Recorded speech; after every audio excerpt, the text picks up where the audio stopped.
Welcome into the Just Basketball Show for Tuesday, August 15th. I am Chris Manning. That is Brendon, Kleen. If you haven't already, please subscribe on your podcast platform of choice. Please rate and review, and please hit subscribe and hit the notification bell on YouTube. Also want to tell you about our friends at Homage. If you go and click the link below in our description, you buy yourself something, whatever, buy yourself someone you care about something, buy your enemy something if you're trying to mend fences, just buy someone something. Homage is a great place to do that. Some of the money from your purchase will come back to us. If you don't know what Homage is, they are an ultra-comfortable specialty apparel company that uses vintage-inspired designs to pay homage to the greatest stories, traditions, and figures across sports, music, and pop culture. They offer a range of official licenses, including the NBA and the WNBA.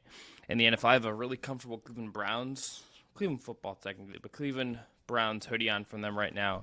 They sent us great stuff. Brendon has an amazing Grand Canyon, I believe. The Grand Canyon. It's a great tee. I have a great New York Liberty tee from them. You can't really go wrong. They have hundreds of other unique lifestyle and pop culture designs. Go below, buy yourself something, and support the show. All right, Brendon, let's start with James Harden. Today's show is going to be James Harden, Cooper Flagg, and Hall of Fame week. I know we're definitely in August here. Later this week, we are going to talk about the Commissioner's Cup, do more WNBA, deep dives, because we're going to really key point in that season. And Aces Liberty 3 it's a prize fight. I mean, that game. They should have a title belt. That's what the commissioner. Forget a trophy. It should be a belt. Look, considering in the NBA at least, we do have a thing now where year after year after year, there's someone at every championship parade that wears a WWE championship belt. I think they should just make the belt a real thing. The belt should be for not the MVP, not obviously the trophies for the whole organization, but like the pain in the ass of the series, like Bruce Brown, I guess like Drew Holiday, Gary Payton II, like that guy should get the belt. That's how we should do things. Yeah, I could not agree more. But James Harden might get some kind of belt, I would say. I don't know if it's the exact. He hasn't played deep enough in the playoffs to get the kind of belt we're maybe talking about here. But Brendon, let's read this quote. I'm gonna ask you a question, and don't take I don't know how you're gonna take this, but I'm just gonna ask it. Okay. Which one of us do you think has more theater, like high school theater kid energy?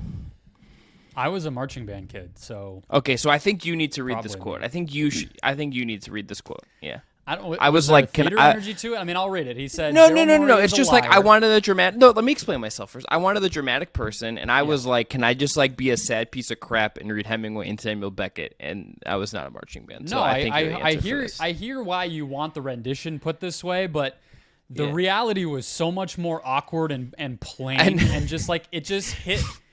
It hit the walls around it with like a thud. But here's the quote. Daryl Morey is a liar, and I will never be part of an organization that he's a part of. Let me say that again. Daryl Morey is a liar, and I will never be a part of an organization that he's a part of.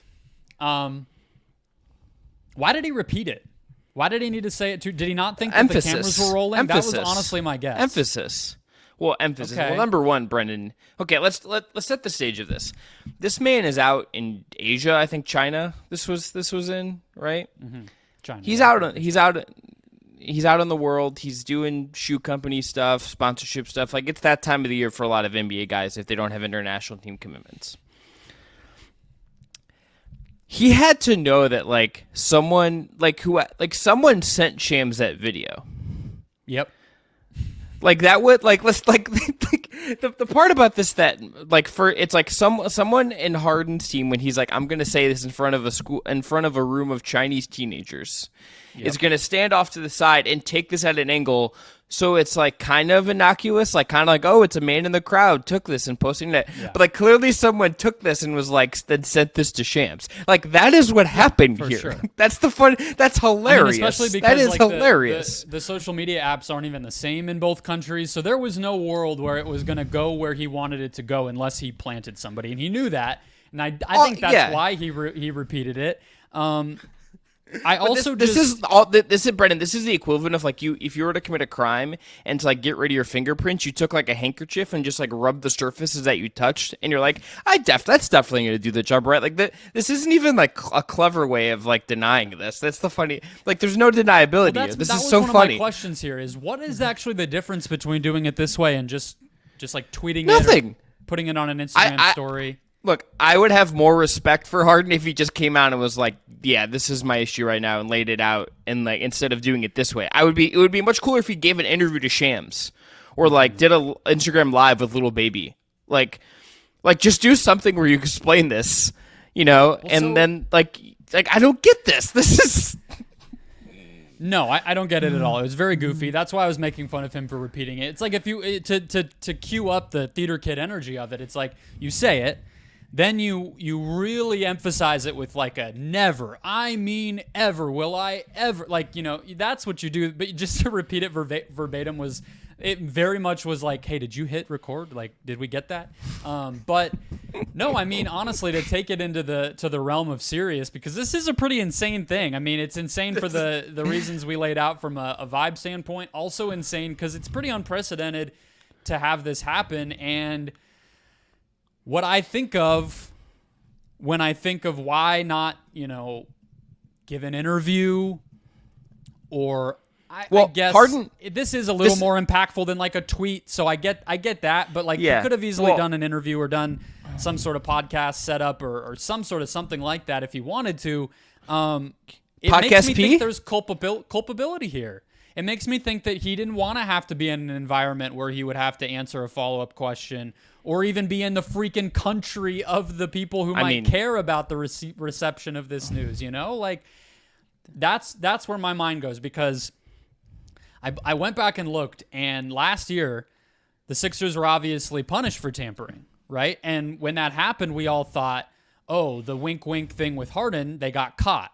But I don't think that people's memory retained it correctly, because that's actually not what they got charged with, even though the NBA investigated everything they did. The NBA punished them for free agency discussions with PJ Tucker and Daniel House, which obviously is all connected.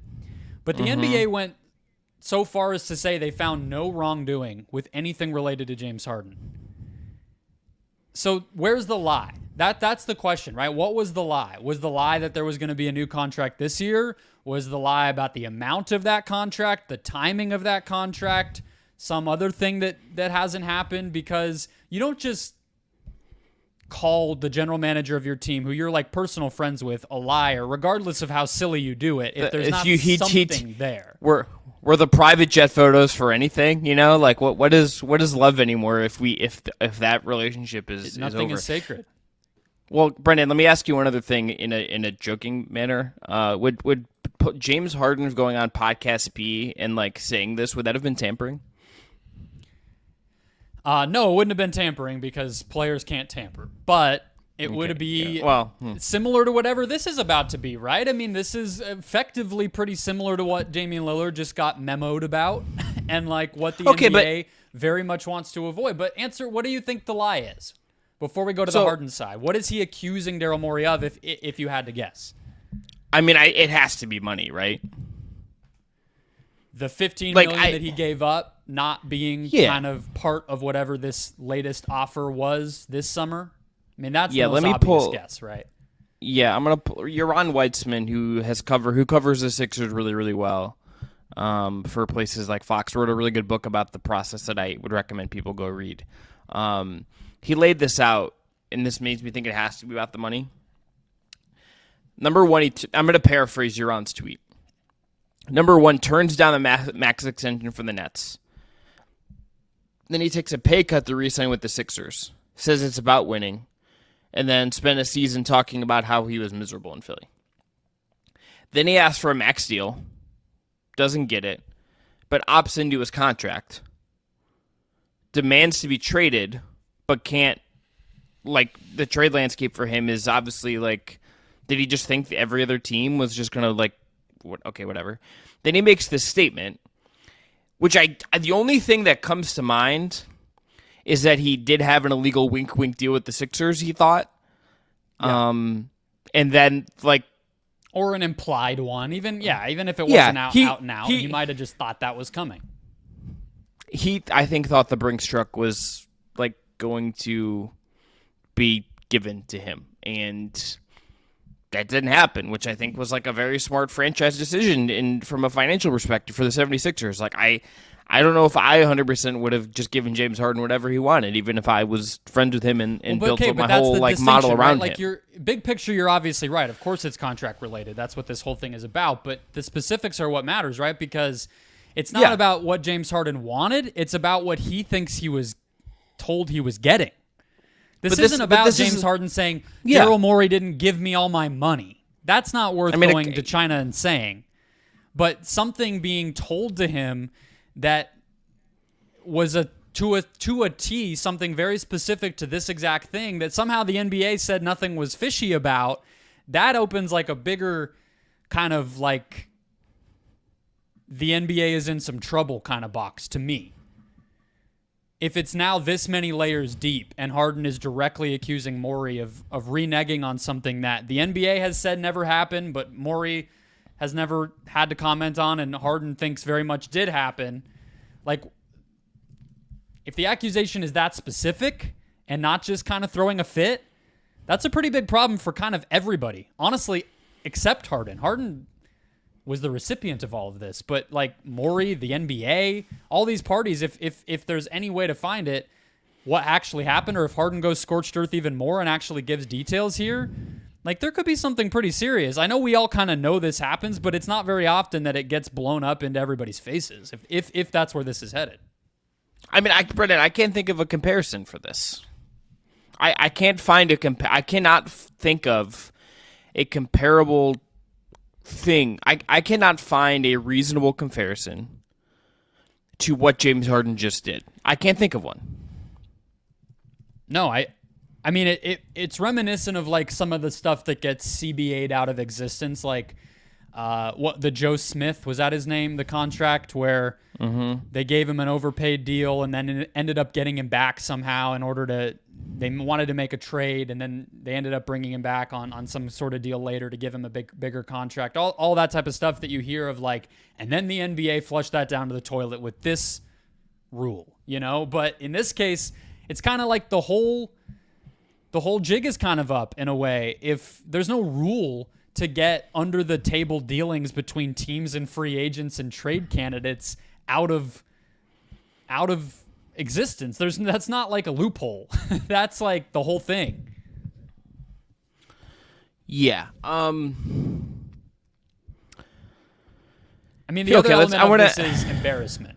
Is the other direction I think we can go, which is very clearly a part of this. Well, so Brendon, here's where I think I have the hardest part about some of this.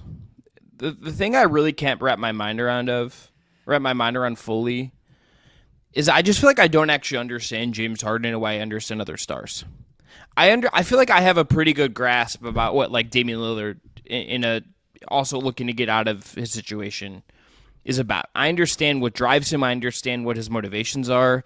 I understand kind of how he hit, like for if you want to be like kind of nihilistic about it and cynical about it, you could say that I understand what his brand is as a basketball player. I understand what he kind of is as a man, right? I understand Giannis. I understand LeBron. I understand KD to a different, maybe not even as clearly at times. Love all those guys' style, right? We get it. Yeah, we get it. Like, I have a better grasp, Brendon, on Kyrie sometimes than I do James Harden. I don't understand what James Harden wants. I don't understand what drives James Harden. I don't understand what makes him tick. I've never read like a thoughtful James Harden interview. There's never been a deep dive James Harden profile since he's really been a superstar, at least one that I'm not aware of. Like, I don't feel like I understand what drives James Harden in a way and at a time where like it would be really helpful to understand that for us processing this. I don't understand. I wonder how many people that are like dealing with him day-to-day even have a good idea about like what really drives and make Harden tick. I have no clue looking in from the outside. You mentioned Kevin Durant. It feels similar to that, and I think the reality is what drives him changes. But like, okay, but right? But here's the thing about Harden. But no. Go. But the thing with Durant is that like at the end of the day, I know that guy loves basketball. I know that guy just wants to fucking hoop. Like sure, at the end of the day, going to play with Kyrie Irving in Brooklyn with a bunch of kids was not exactly what you do if distractionless, peaceful basketball is your goal, right? We all have a friend who's a bad influence and and you just probably shouldn't be. Everyone has had a friend in their life like that. All right, and then Kevin Durant, it's like, well, he signs an extension, and then before it even starts, he asks for a trade. Well, in that moment, what Kevin Durant cared about was probably money more than anything else. It wasn't about hooping or whatever crap he might say when he's in his podcast mode or whatever. And I'm not even challenging that he loves basketball, but the reality is a lot of these guys, it changes, especially if you're not somebody who is a guarantee to get the money. LeBron, we don't have to say LeBron cares about money because he's going to get it, right? Durant probably the same way. But with Harden, I do think what makes it so interesting is that it does seem to change. Like when he wanted to go to Brooklyn, I actually think that was about basketball in a lot of ways because he had to sacrifice. He became like freaking, John Stockton out there almost with the way he was playing with that team. Last summer, it wasn't money because he very actively chose less. So you would say it was probably about building the right type of team or his relationship with Daryl Morey or trying to get through to Joel Embiid, whatever. In that one moment of last offseason when he had to make that decision, it was that. When it was this summer and it was opting out or opting in, he could have opted out and gone somewhere else, might not have made the money he wanted, but he could have left Philly. So leaving Philly was not his most important motivation at that moment. It was demanding a trade, going to the Clippers. Like, he seems very hard to pin down, and he doesn't seem to have something. So I think you're actually right to say we don't know what it is because, I don't know if he knows, and then you go back to last summer, it's like if there was a wink deal, he probably did also think he was going to get compensated on the back end for this. Mm-hmm. So, I don't know. The way that I think of the embarrassment side of it is I feel like the underlying reality of everything here, no matter what he wants, no matter what he meant by his quote in China and whatever is, there's no market for James Harden. I don't remember who it was, but I saw somebody saying, the kind of sad basic truth of all of this is he's just not super relevant anymore. He's relevant in a very specific context. Well, he's relevant for very specific context, and it's like teams that are going to take a little bit of risk on what Harden is at this point, and it's a place he wants to play. And it was really Philly, and now it's the only place seems to be the Clippers. It's like the Clippers, there's a bunch of other teams. There's a reason that there's not a secret third team trying to drive up the price for Harden at this point. There's a reason that you never heard Miami being actually, maybe we'll try to go after Harden, or yeah, but you say a specific context, but it's at the end of the day, last year, how much was he relevant to who won the NBA championship? He played 2 strong games in the second round and his team lost. Even in that context, at the end of the day, I'm not the type of person that thinks if you don't win a championship, you're some sort of irrelevant nobody, but he was an inconsistent second best player on a second round team. And that was a great season for him. Yeah. All right, Brendon, I want to hit on another part of this story because I think this is going to continue to happen. We do also know via Woj and Sam Amick at The Athletic as well that the trade talks have broken down and Harden's not going to report to camp. So that's the other thing. And I don't have a ton to say on that. What I want to talk about is this Kyrie Irving tweet you put in there. Yeah. Kyrie Irving tweets, is he disgruntled, Adrian, with 2 question marks in reference to, I'm sure, Adrian. The main headline Adrian was, disgruntled Harden calls out Morey. He's responding to Woj's tweet, yeah. Yeah. So then Kyrie continues by saying, or is he holding Daryl Morey, spelled Daryl wrong, by the way, accountable for his dishonesty and lack of transparency throughout the contract negotiation process this summer? Here's what I would say. There's an axiom in writing. Show, don't tell. Mm-hmm. Kyrie Irving is showing, and James Harden and Kyrie Irving are saying that showing you are telling you something and asking you to believe it without actually showing you what this is. If James Harden wants to say that Daryl Morey is a liar and that he did him wrong and all this stuff, you kind of have to show me. If you want to be push back and hold people accountable and actually say, hey, this system, even while we're star players, we drive the league, we drive the revenue. If you want to make a stand on that thing, and I think players would have I would understand that. I kind of need you to show me what the actual dishonest is. You can't just say it I understand it gets repeated. I understand it's now the headline. I understand that like Daryl Morey is a liar is now something that will forever be associated with Daryl Morey. Yeah. Like that's just part of his now. But like if you actually want to like get more than like a news cycle out of this, I think you kind of and actually like want to like make a difference for yourself and maybe others. I think you got to show the work here. You do. But part of why I was so interested in the exposing of the insides and the inner workings within what Harden said, despite how silly it is there's a reason we don't see players get as close to that exposing as he just did. Is unless LeBron James wanted to do something like this, while it's true that there is a lot to be exposed and that a star player does hold a certain amount of power, if Harden or Kyrie, given their history, were to actually show any sort of receipts, they're not going to play in the NBA again. No, and that is true. I think like and that is the part where I sympathize, and I think where Kyrie is coming from is based in a reality that's super legit. Mm-hmm. There are 30 plus people invested in the NBA and maintaining the nonsense that they're butting up against. Even if we all agree they aren't the best martyrs to be, kind of lifted up, at the end of the day, James Harden showing a text message where Daryl said, "We'll make you whole again next summer. We really want to bring PJ and Daniel in." What happens? Nothing. Do we think Harden's like a certain narcissist former president that we've like where he records all of his conversations? I don't. He doesn't strike me as like having the voice memo app running on his phone all the time. No, he doesn't. But what happens there is, if he were to show the receipts, is Daryl Morey gets fired.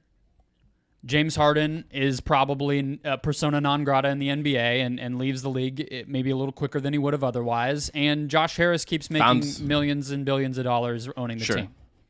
Right? So I do think that it's interesting. Like, again, Harden might not be the best kind of character to be sending this message. Kyrie Irving certainly is not going to have a bunch of people on his side with a fight like that, considering his lack of kind of commitment and consistency over the years. But they're pointing at something that's obviously true.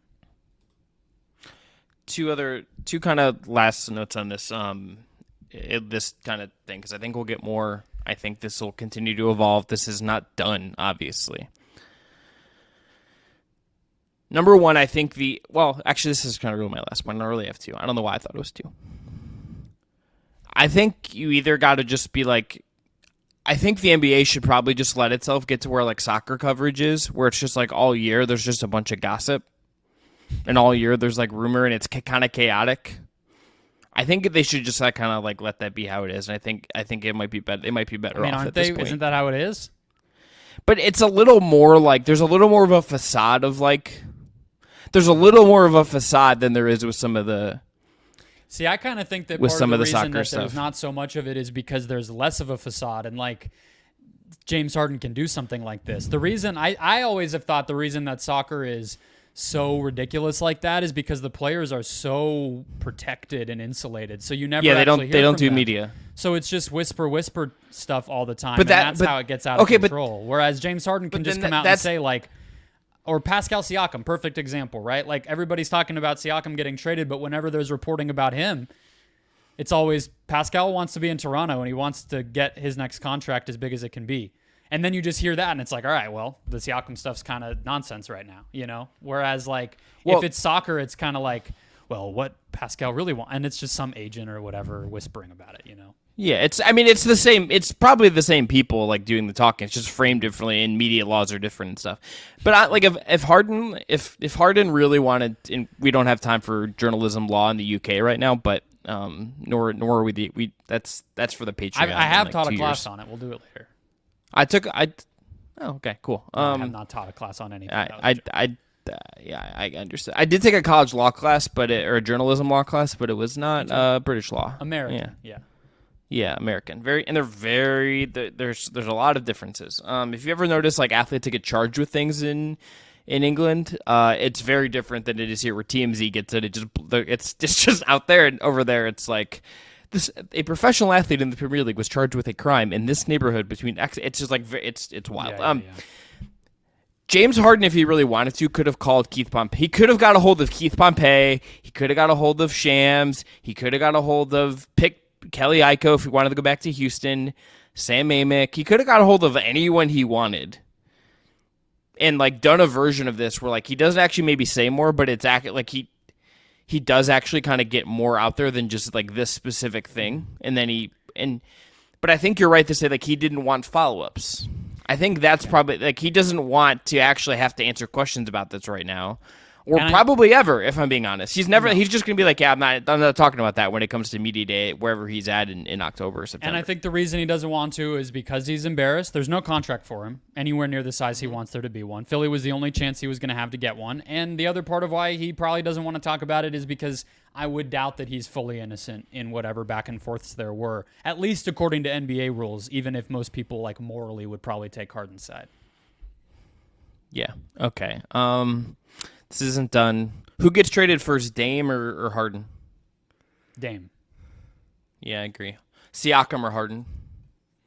I think Siakam's going to stay a Raptor until at least the deadline. Okay.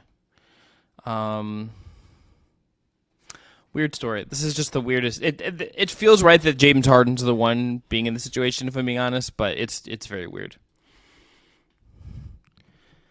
There's no good way to transition. Let's talk about Cooper Flagg reclassifying. Cooper Flagg, who we've talked about on the show before, Brendon did I think did a lot of really good research in him, is reclassifying to the 2024 high school class in 2025. This means his upcoming year will be his last season at Monteverde Academy. He is currently at the Nike Academy in Florida. He is going to be in the 2025 draft now, and I think regardless of class, regardless of a lot of different aspects of it, like he's the number one guy among all these high school kids right now, and it's regardless of class right now. I think that's not a lock for some people based on what I've been reading around, because we talked about Cameron Boozer at the time. I think there's some who would have him higher, and this AJ, I don't know how to say his name. AJD, we'll say. He has it's like Debonsta, something. He's a guard, scoring guard. He's fairly well regarded too. I think it's between the three of them. They're not all in the same class. I think they're now going to be in three separate classes, but Debonsta might reclassify to basically take Cooper Flagg's spot in the 2026 draft. Yeah. Jonathan Gavoni, ESPN had this in his story today or yesterday, whenever this came out. Time is fake right now. It was today. Quote, although August many 14th. It was today. Okay. Although many will rightfully pencil in Flagg as the presumptive favorite to be the number one pick in 2025, this is not a Victor Wembanyama type situation where it's set in stone at this early stage. Unquote. So this is not a lock, but there's a lot of hype here. Our friend of the program, Raphael Barlow, who does Locked In NBA Draft, who does the NBA Draft Big Board newsletter, had a quote out there that he said he's the best defensive prospect. He wrote about this in his Substack. Yeah, he said best defensive prospect that he's ever seen with his own eyes. Yeah. And Raphael's not a hyperbole guy. Like, no, he's no, not he blow went smoke for the sake of blowing smoke This guy. summer he saw him too, which was, not like he's talking about a year ago or something. So yeah, I mean, no, the guy, I think Gavoni doing that is like a respectful hedge. I mean, we already were kind of pumping the brakes as a basketball fandom community on the Vic hype ourselves of like Did you see his hair, by the way? Yeah, I don't think it's real. It feels like it's a filter to me, but I'm not positive. See, look, I mean, we are in the age of AI, but like, I gotta be honest. Jeremy Sohan is maybe just like gonna be like the fashion king of the NBA. He's gonna totally be like all down team. if it's real. I actually kind of want the Vic purple blotch to be real. Really, honestly, throwing it back all the way to Dennis Rodman when we're talking about Spurs history, which we will actually continue talking about in a moment with the Hall of Fame. Sure. But, yes.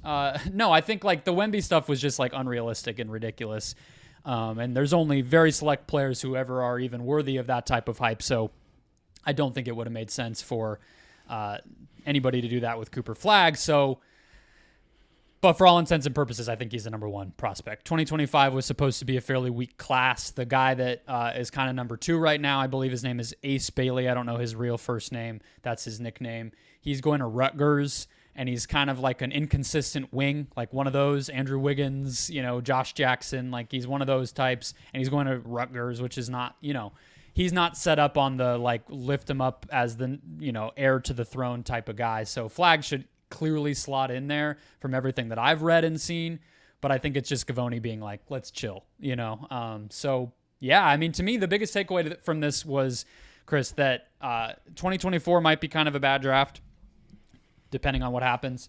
But 2025 and 2026 are both setting up to have real prizes at number one and probably pretty good top, 3 to 5 overall, which matters for team building and kind of the future of the NBA and all that good stuff. I think where my head goes is Cooper Flagg, if he wasn't already, is now must-watch TV for basketball junkies. Like, that's where this accelerates the timeline for him even further, I think. And I'm really curious to see like what he looks like. There's talk that he might go to Duke. He will be someone that I watch a ton of college for. I think like he's at that level of interest to me where like if he does go to Duke, he does play somewhere else in college, I'll be watching a ton of Cooper Flagg just because I want to get a good grasp on him. It's hard to squeeze a ton of college in, obviously, with the amount of NBA that we're watching at that time of the year. And I prefer the NBA by a wide margin to what college basketball often is, at least until you get to like tournament time. But I would be watching a ton of Cooper Flagg because if he is close to what he's kind of been hyped up to be, or is this kind of more modern-y, kind of weird forward type, I'm really curious to see that develop in all these different ways. And he's going to be a little bit younger. And like when I always find it interesting when guys are a little bit younger and then are throwing themselves into that deep end like that. I think that's going to tell us a lot about him too.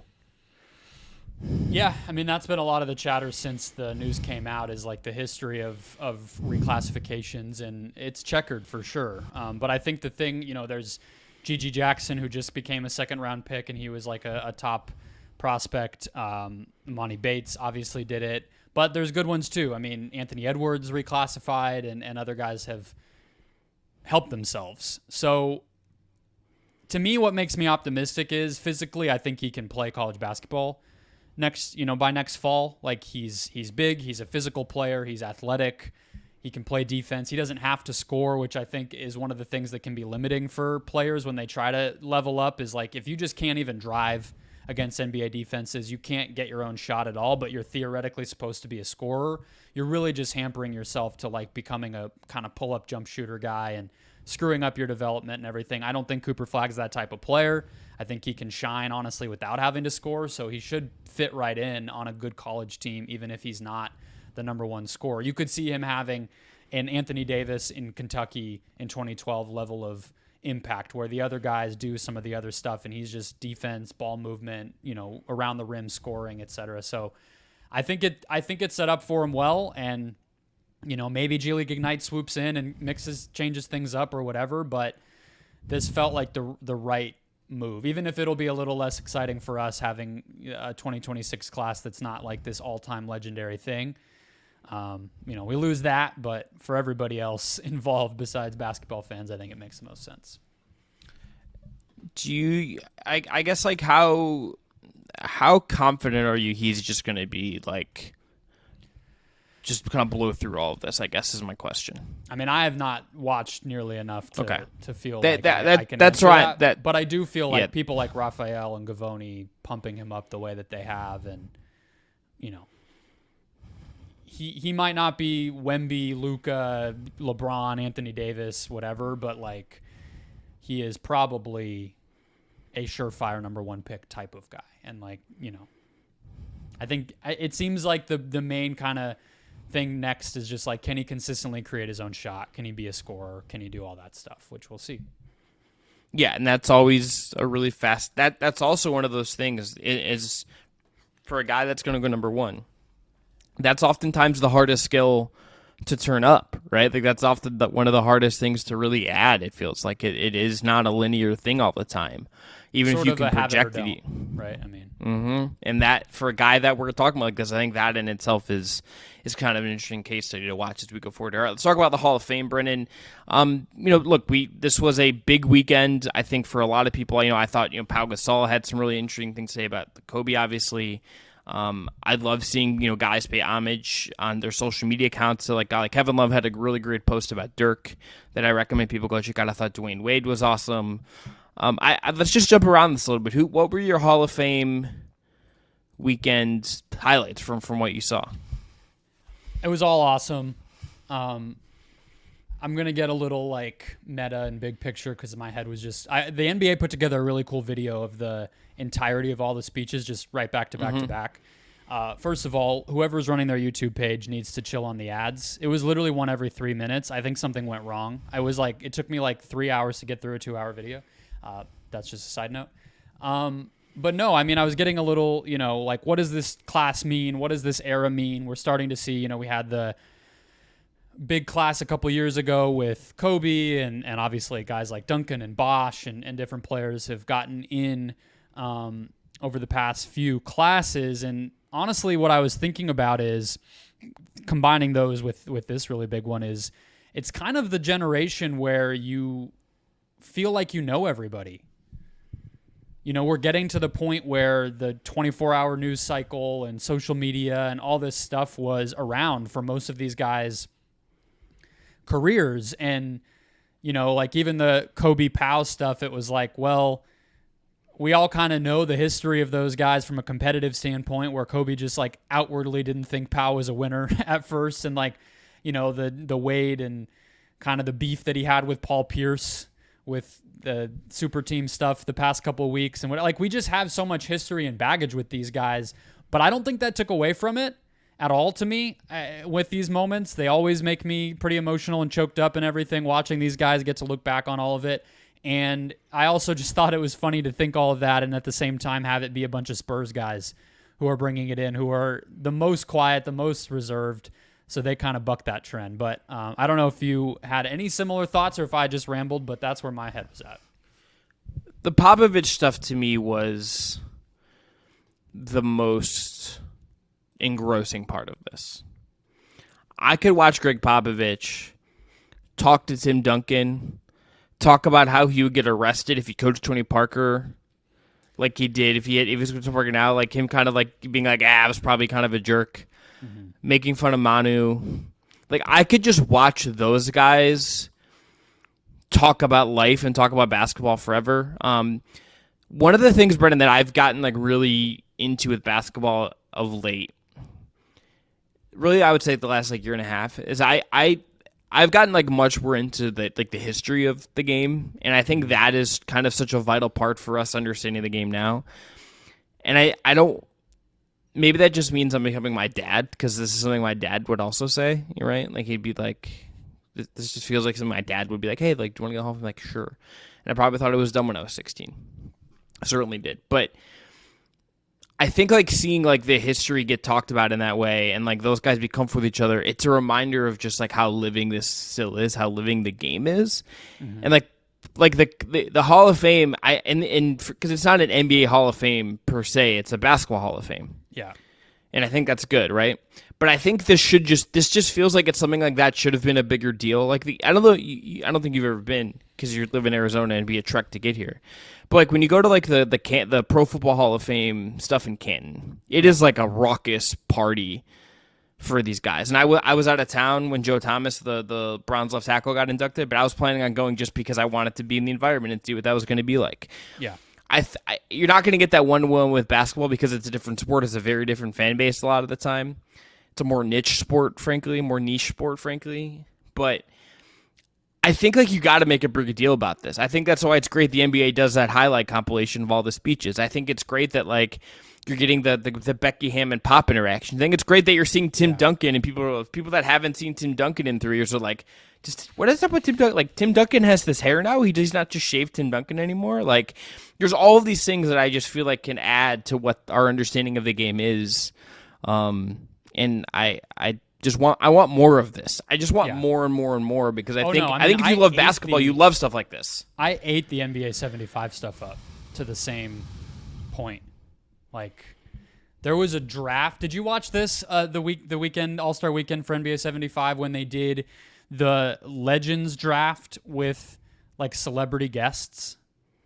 They put it on TNT, and it was basically like Team Sue Bird drafting other players from the NBA 75 versus like Team Jerry West. But stuff like that, I eat it up as well. And I agree with you on the kind of the living and breathing part of the game. I completely agree. I also, from the Basketball Hall of Fame standpoint, another kind of takeaway that I had watching this, I didn't get your answer on the draft thing, but that's all right, is the internationalization of everything. And this class was just kind of a perfect encapsulation. Tony Parker from France, Pau Gasol, Dirk Nowitzki. Like, this was kind of the pinnacle of the group of players that ushered in the international era. And it's cool that it just kind of happens right as that is kind of peaking in the NBA. I mean, obviously, you don't have to look much further than literally the Spurs with Vic, but, I mean, Giannis, Luka, Jokic. So it was cool to kind of hear those guys' stories of, like, what it was to be the firsts from a lot of the countries that they came from. I thought Pau's speech in particular, he pretty much just did a who's who of, like, Dino Radja, Tony Kukoc, all these different guys, and it's like, yeah, it's crazy how far we've come. These guys just retired a little while ago, but they were kind of the first wave of all that. 100% agree. I mean, and on that note, it's like you got more jokey moments where it was like Parker said Timmy doesn't like French people. Mm-hmm. You know, like in the Spurs are the melting pot in the NBA, or like we think of them that way at the very least because they had the guy from Argentina, they had the French guy, they had Boris Diaw later on. They had a cyborg from another planet in Kawhi Leonard. They had Tim Duncan. They had David Robinson, who is no chuckle on the Kawhi joke, huh? That's tough for me. Tough crowd out here. You didn't answer my question about watching the draft because you were Googling Tony Parker's joke. So I was asking if you watched the Turner Sports Legends draft at NBA 75 weekend, and you did not tell me if you did or did not. Yes, okay. I did. They had, and I was like whatever on it. Yeah. Yeah. Well, and like so that was the All-Star game in Cleveland too. So I was at the Hall of Fame. Yeah. Like they had that in the arena. So I was trying to find the transcript of Tony Parker's speech, so I apologize. But the other funny Tony Parker part though, or not funny actually, more like kind of it was joking, but it ended up being kind of cool. Yeah. Which are more of the moments you get with this stuff is the Michael Finley anecdote. Yes. Where he said like Michael Finley had never won one. Both Dirk and Parker were like really deeply like connected to Michael Finley, which was a surprise in and of itself to me. But the moment of like, we wanted to win one for Michael Finley, and 2007 was all about him and this and that. But back to your point on the Kawhi Leonard being part of a melting pot by way of a different universe. You're correct. Yeah, he's a Lutheran. But like your point about the 75 draft and then like the actual ceremony itself, like I understand you're not going to do something like that at every All-Star game, but like I feel like All-Star Weekend should have like more of like an element that is like even if like, you know, it's maybe this isn't for like the TikTok generation at times. You got to find a way to put some of these guys out there. I mean, Brendon, it takes me back to when it's LeBron not great broke content. the scoring. You're right. That's what's part of a kind of a struggle about it.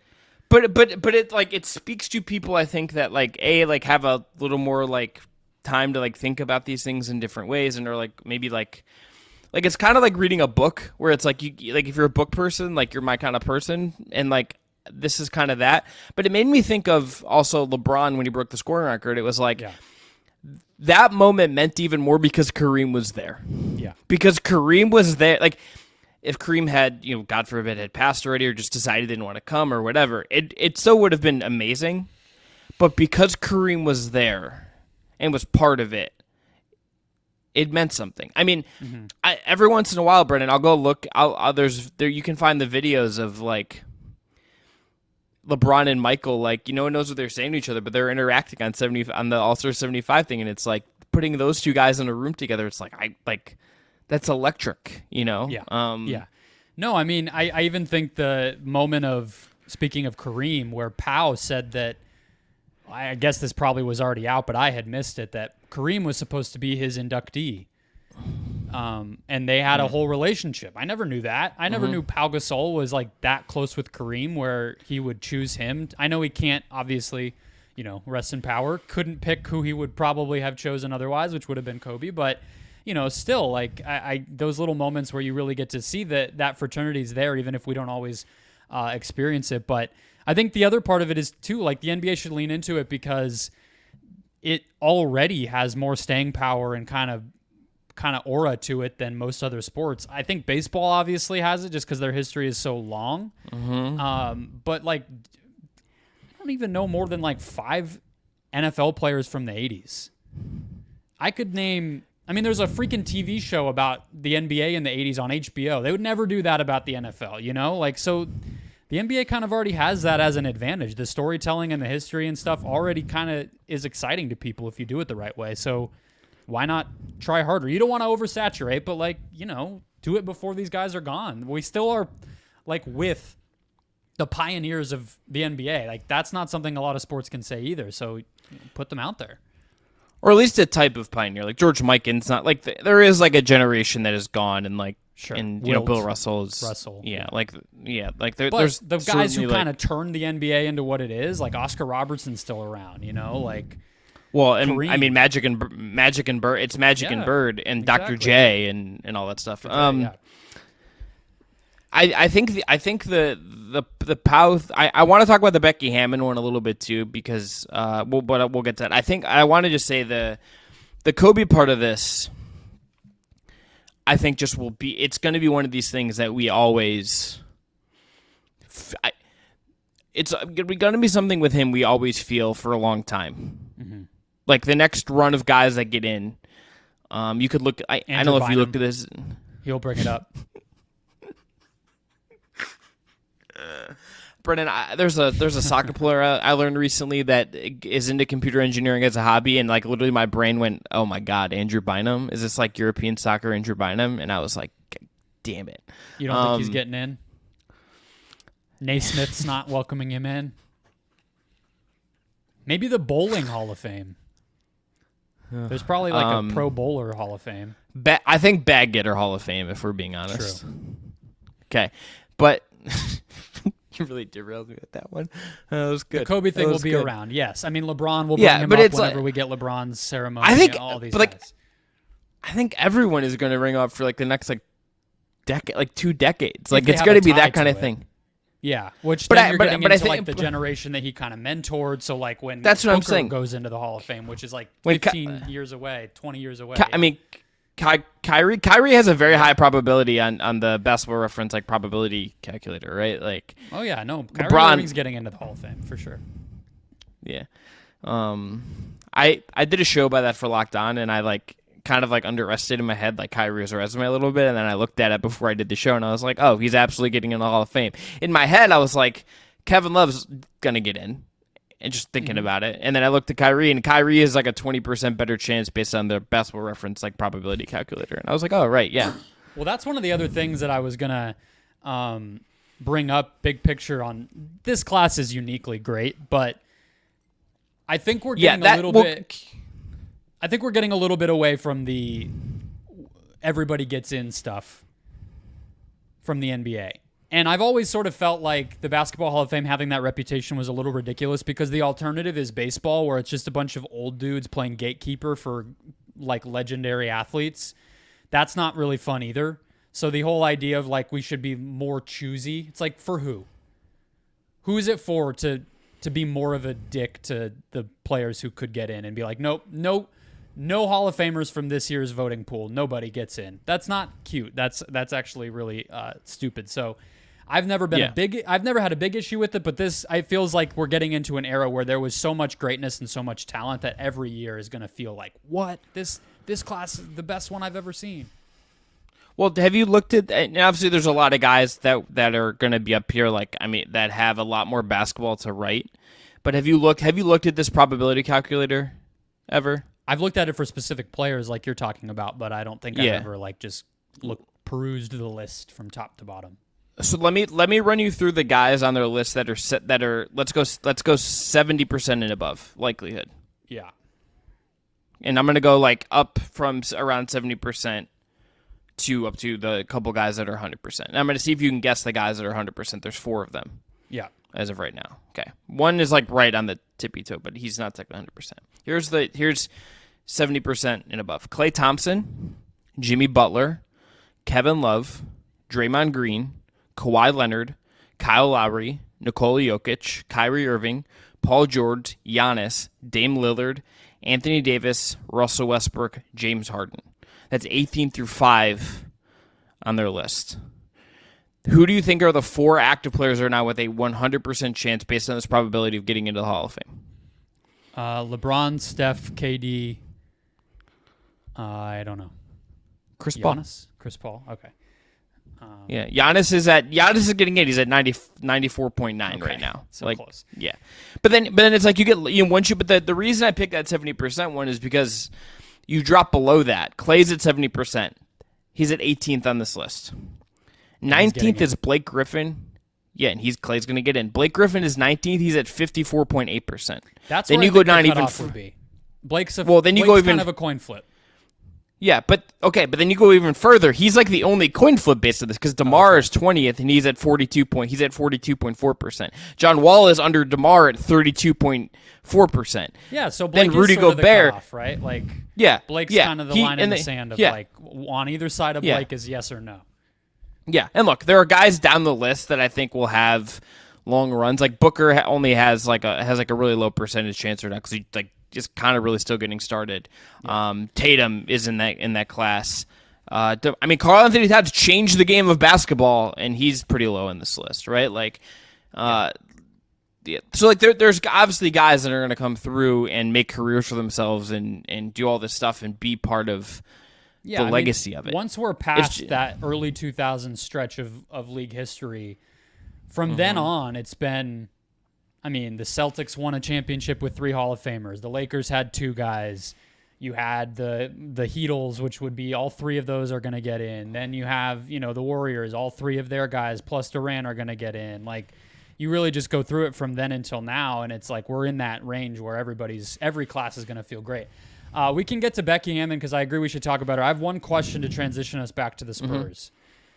Yeah. So I was being pulled down memory lane a little bit because Pop did a good job going back through his whole career, and I was reminded of he's a very giving, very personable guy in terms of he kind of has his group, he brings his people along, he does favors, he gets jobs, he does all this stuff, but he very notably canned his head coach when he became general manager of the Spurs and installed himself. Salute to Bob Hill, who was the unceremoniously dismissed former head coach at that time. So my question is, who is the coach in the NBA most likely to pull a 1996 Greg Popovich in 2023? Who is the executive who is most likely to come down and fire the coach and make themselves the head coach? One guy came to mind immediately for me, but there's some other candidates too. It's not Pat Riley anymore. No, probably not. I don't think. For his health, please God. Well, if he was going to do it, it would have been like 2012. Yeah. And he was like the Mavs finals. Yeah. He was like probably in a very expensive suit and was like Spo's great. This is a quick Pat Riley note. I keep getting Instagram suggested posts of his fashion from the 80s and 90s, and it was this man was wearing custom thing. I don't, or it's just I do kind of have a slight menswear tilt to my Instagram feed right now, but it's not that. I'm not a suit guy like that. No, we can talk about that later. Okay. Madewell sponsor the pod, please. Yeah, right. No, the answer that came to mind for me is kind of a cheat, but it's Brad Stevens. That's the only one because Daryl Morey is not going to be yes, I'm now going to coach the Philadelphia's. Although I would pay to watch Daryl Morey coach an NBA game. That would be incredible. That'd be James incredible Harden. content. Hey, James, pass the ball and he literally gets socked in the face. No, Danny Ainge came to mind. Former one-time head coach in the NBA. He's only 64. Yeah. He seems older than 64, but he's only 64, so he could do it. Flip Saunders would have been one if he was still around, but I would say R.I.P. Sure. And Lawrence Frank, just another guy who was a one-time former head coach. But the thing that was so badass about Pop doing it is he had no NBA head coaching experience. He didn't even have much in the way of legit blue blood, definitely not blue blood college experience. He was an assistant for Larry Brown for a while, coached at a really small college, and he was "No, I got this." Former MVP David Robinson, I'm the captain now. Just crazy that happened. Could you imagine, like, in retrospect, like, if we had Twitter, if we were like cognizant at that point when this happened? Because I was not. Were you alive? I was not alive. No. Yeah, you weren't even alive. Can you imagine, like, the tweets of, like, the reactions to, like, the Woj bomb, like, breaking Pop hiring himself as head coach? Can you imagine just, like, the takery that, like, it would have been insane? I mean, it would be kind of like the closest example would be somebody like Will Dawkins. Is that his name? The guy who just got hired, or no, Winger, Michael Winger. One of those two who just got hired in Washington. Because it's like kind of an upstart executive taking over a rebuilding team in a kind of nothing NBA city that's just like, no way. Clear out.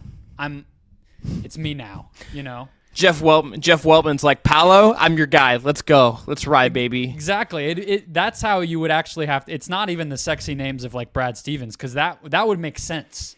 The Pop thing at the time probably just made no sense. It was probably the craziest thing that had happened, except it was the Spurs. So I don't know if, people cared. Look, Brendon, what I would do for a great Greg Popovich biography. Yeah. What I would do for that book. I need, like, that to me is the number. I think he could do one. But I want both. I want, like, Pop telling me how to not be such a shithead in a book, and then I want someone, like, documenting his life. Like, and I want like Jonathan Igue. I don't know if you've ever read any Jonathan Igue's. Like, he wrote a really great Ali biography. He has a really great biography about MLK. I want, like, Jonathan Igue to, like, do the Greg Popovich book. Both would be good. I meant autobiography, not like a self-help thing. I meant it just like, I think he's so thoughtful that he probably could just, he wouldn't maybe do the writing, maybe a little ghostwriting situation happening there, but he's not going to do any of that. And then I want the third book that Baxter Holmes writes. That's just Greg Popovich's guide of where to eat around the world. Perfect. What did you have on Becky Hammon before we close out? I just felt that her looking at Greg Popovich, the quote that might stick with me in a serious way more than anything else, was her basically telling Pop, you didn't have to do this, you didn't have to be courageous, but you did it. I thought was so profound. You could tell how thankful she was. And, like, that's just kind of what you need more of, like, in the league. Like, Pop, as he always seems to do, sets the example for that stuff. He's saying, you just do it, and you empower the people that deserve the opportunities. And there's, like, obviously no denying that Becky Hammon, like, deserves the opportunity she got and deserves what she's doing now and would deserve to be an NBA head coach someday if she wants to do it, right? Yeah. Like, there's no doubt in my mind that that would be the case. So that her, and just, like, she has lived such an interesting basketball life because she's in the WNBA for a long time when it wasn't a big deal, frankly. Just, like, wasn't doing well, struggled, teams come and went. Yeah, like the New York Liberty for like a stretch of it, like they were playing at MSG but weren't getting the crowds. They played games. Played for doesn't exist anymore. No better example than that. Yeah, right. Yeah, there's like all these things you could look at and be like, oh, right, this is tough. They're actually the Aces, coincidentally. They moved a few times, but she coaches the team she played for. Yeah. Yeah, played for the Liberty, then played for the Stars. I think she might have played it for the Liberty when they did the games at Radio City Music Hall, which is like an insane thing that happened and doesn't make any sense if you've ever been inside Radio City Music Hall. Well, then the other part is she played for the Russian national team overseas because she is Russian and she couldn't make Team USA on the American side. Obviously, Team USA is the American side. Yeah. She couldn't make it. So she went and played in Russia, not like Diana Taurasi did to make a bunch of money, but for the national team, which probably made her some money too, but that's crazy. Well, she did play for Moscow and played for a couple other teams overseas as well. So like representing Russia is like, crazy. It's especially 2008 in the current history. Yeah, I mean, well, but even in 2008 and 2009, that's still like Putin's Russia. You know what I mean? Yeah, exactly. And then so like then she's an NBA assistant, and then she's like a head coaching candidate, and now she's the head coach of the best team in the WNBA, and like probably the best coach in the WNBA. Yeah, to me. Yeah, I mean, I was gonna say my big takeaway on Hammon is I can't wait for her to be named to the Hall of Fame a second time as a coach. Yeah. But that felt this like is a the history thing. Way to frame it in my head. I was like, yeah. She's done a lot of great things, and she's kind of just getting started. Well, but you mentioned the recognizing history when the Stars are still around. we're going to get versions of that with the WNBA. Sue Bird, Taurasi, Candace Parker. Like you're going to get, eventually Stewie and all these people. Like you're going to get a run that's just like, oh, this is how women's basketball became the big deal unfortunately, today. To be honest with you, the Basketball Hall of Fame classes tend to have legends of legends on the women's side every time because only like one gets in. They need to fix Not that to get into that conversation, but it's like every year there's a really exemplary women's basketball candidate because they only, tend to pick one or two per year. But yeah, I would recommend this book that's right behind me, Hoop Muses by Kate Fagan from ESPN. It's just like a start to finish history of women's basketball dating back to like the 1800s. There should be more of that stuff, but the Hall of Fame will do a lot for it for sure. I didn't mean to get us off track, but no, you're making it's absolutely true that. Somebody like Taurasi, we did a segment on her last week about her kind of being like the Kareem of the W in a lot of ways, from a stats standpoint, from a longevity standpoint, and everything else. Like, tell those stories, especially as the game grows. It's the perfect time to do it. Yeah, Kim Mulkey was up this year. Mm-hmm. As a player, listed as a player, but as a player because of what she did at college and in the Olympics and stuff. Yeah, but that's there's a name, and like that in itself is, and like even some of the women's nominations, like there's two men. Yeah, well, because they were coaches. Yeah, to maybe something I meant to say about Pop. Speaking of history, the way he even got in is insane in and of itself. He had to be an active coach for 25 years. That's how he qualified. There's not even anybody, like, who else has even done that uninterrupted for 25 straight years? I honestly don't know how long that list even is. If there's anyone else on it, I'm not sure. Well, we're certainly in an era where like that did he do that? I don't think he coached for 25 years. It doesn't happen. Like, it doesn't happen anymore. It might happen with Spo, and then it's never going to happen again. Like, if it was going to happen to anyone else, it felt like it was going to be like Brad Stevens. Even in college, it doesn't feel like it happens anymore. And that's where it was happening. Like you had Izzo and Coach K and Roy Williams and these guys like sticking around these programs for like these long runs. Bill Self is maybe the other example right now. That doesn't even seem to happen in college anymore. No, Red Auerbach only coached for 16 years. Just a light, specifically 20 total in the NBA, but just a light 16-year stint with the Boston Celtics. Just that nothing. I love nothing how to write he's home portrayed about. in Winning Time. By the way, it's hilarious. It's very funny. It's honestly in a show full of over the top. It is the most over the top. Well, there's stuff in season 1 that I think back on, Jerry West, like any of the. Well, yes, but also the guy Wood. I can't remember his name, but the guy Wood Harris plays the Laker Wood Harris plays, and when he's just like, when he's just doing tons of drugs, and it's like, this is what you're using Avon Barksdale on. Yeah, that's the guy who. I can't think of the name either, but that storyline was a little took me out of it a little bit. Yeah, and I understand that's like part of the appeal. Like Larry Bird in season 1 is like, it's like whoa, buddy, Perfect transition. Did you like how I got us there? It'll take us to next week's episode. I guess we have one more this week, but coming up this week, all WNBA next week. We're going to talk about episodes 1, 2, and 3 of Winning Time, the show on Max.